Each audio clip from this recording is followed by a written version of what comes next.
দুর্গাপুজোর আনন্দের আগে শোকের ছায়া নেমে এলো হুগলির পোলবার অনন্তপুরে। চন্দননগর পটুয়াপাড়া থেকে দুর্গা প্রতিমা আনতে গিয়ে ভয়াবহ সড়ক দুর্ঘটনার কবলে পড়ে শঙ্করবাটি গ্রামের বারোয়ারির সদস্যরা। ঘটনায় প্রাণ হারিয়েছেন 3 জন, গুরুতর আহত আরও 3 জন।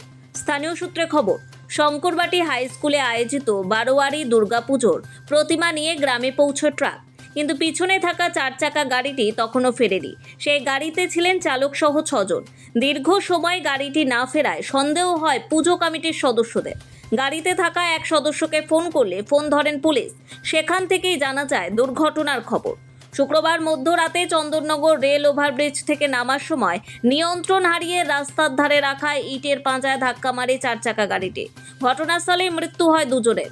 4 জনকে গুরুতর অবস্থায় প্রথমে চন্দননগর মহকুমা হাসপাতালে নিয়ে যাওয়া হয়, পরে চুঁচুড়ার ইমামবাড়া হাসপাতালে স্থানান্তরিত করা হলে সেখানে আরও একজনের মৃত্যু হয়। একজনকে গুরুতর চোটের কারণে এসএসকেএম হাসপাতালে পাঠানো হয়েছে।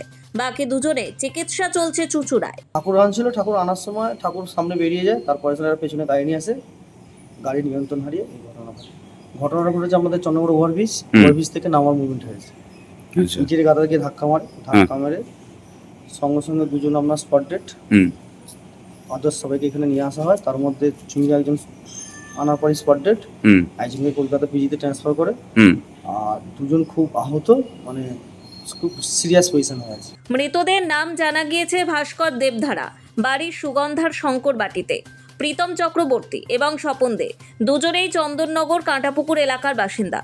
দুর্ঘটনার খবর পেয়ে চন্দননগর থানার পুলিশ প্রথমে ঘটনাস্থলে পৌঁছয়, পরে পোলবা থানার পুলিশও পৌঁছয়। শনিবার চুঁচুড়া ইমামবাড়া হাসপাতালে মৃতদেহগুলির ময়নাতদন্ত হয়। পুজোর আগে এমন ঘটনায় শঙ্করবাটি গ্রামে নেমে এসেছে গভীর শোকের ছায়া।